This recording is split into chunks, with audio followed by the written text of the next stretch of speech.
We tend to think of biblical prophets as flawless conduits of the divine, but 1 Chronicles 17 opens with a staggering spiritual mistake. When King David pitches his grand idea to build a temple, Nathan the prophet immediately replies, "Do all that is in your heart, for God is with you." It sounds spiritual, it sounds supportive, but it was entirely wrong. Nathan gave a premature amen without actually consulting God, and God had to wake him up in the middle of the night to correct him. Today we're looking at what happens when our best, most spiritually well-intentioned ideas and the advice of our most trusted mentors collide with the actual disruptive will of God. The narrative of 1 Chronicles 17 unfolds at a significant moment in Israel's history. It finds King David at the zenith of his power, having consolidated his kingdom and established peace.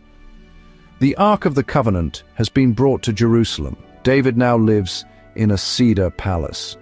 A sense of disquiet settles upon him. He sees the contrast between palace and tent. He desires to build a permanent, glorious temple for the Lord. David tells Nathan.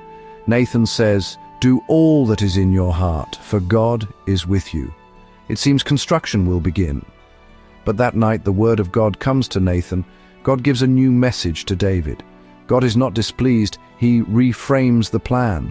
Not for David to build a house for God, but for God to build a house for David. The focus shifts from stone to dynasty. God recalls his work in David's life, plucked from the sheep pastures, protecting him from his enemies, making his name great. God's message to David, delivered through Nathan, forms the core of the chapter. It is a profound and multi-layered promise. God begins by rejecting David's offer to build a temple, reminding David he has dwelled in a tent since the days of the Exodus. This is not a rebuke, but a reorientation. God's presence is not confined by architecture. He then pivots to the heart of the covenant promise. "I declare to you that the Lord will build a house for you." A divine reversal. The house is a dynasty, not cedar and stone. When David's life ends, God will raise up his offspring, who will establish his kingdom and build the temple. God promises to establish his throne forever. Beyond Solomon lies a perpetual reign in David's line. The promise is both immediate and ultimate. Furthermore, God pledges a unique father-son relationship. I will be his father and he will be my son. His unfailing love will not be withdrawn, unlike with Saul. This provides stability for the royal house and for Israel. An everlasting house, an eternal throne, divine sonship. Language that stretches beyond politics, stirring expectation of a perfect king.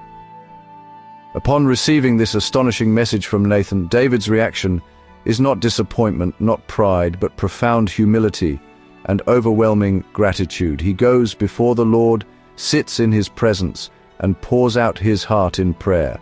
His prayer is a model of reverent worship. He begins not with demands or assertions, but with amazement.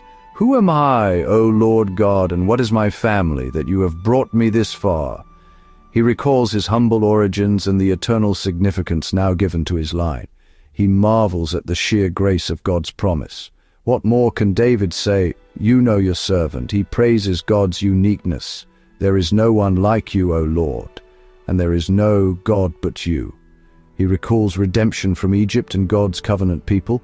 His kingship serves God's purposes, giving rest and security to Israel. "Let the house of your servant David be established before you." The promises in 1 Chronicles 17 echo beyond the Old Testament through Psalms and prophets, sustaining hope through war, division, and exile. Even when David's physical throne lay empty, the promise of an everlasting kingdom endured. Israel awaited a son of David who would reign without end. The New Testament presents Jesus as the fulfillment. Gabriel calls him the Son of David, and the crowds acclaim him likewise. The Gospels carefully trace his ancestry to David, securing his right to the throne. The eternal throne is realized through Jesus' resurrection and ascension. Earthly kings die. Jesus conquered death. His enthronement is at the right hand of God. "I will be to him a father, and he shall be to me a son," applied to Christ. His reign is spiritual over every nation, a kingdom without end. The great reversal reaches its climax in Christ. Not a house David builds for God, but a living house God builds in David, fulfilled in Jesus. Jesus speaks of the temple of his body. In him, humanity meets God. Through union with Christ, believers become the household of God. A seed of hope grows from David to eternity. The house, the throne, and the kingdom find perfect fulfillment in Jesus Christ, the true King who reigns forever. Are you ready to continue? Just click here and come along with me to the next chapter.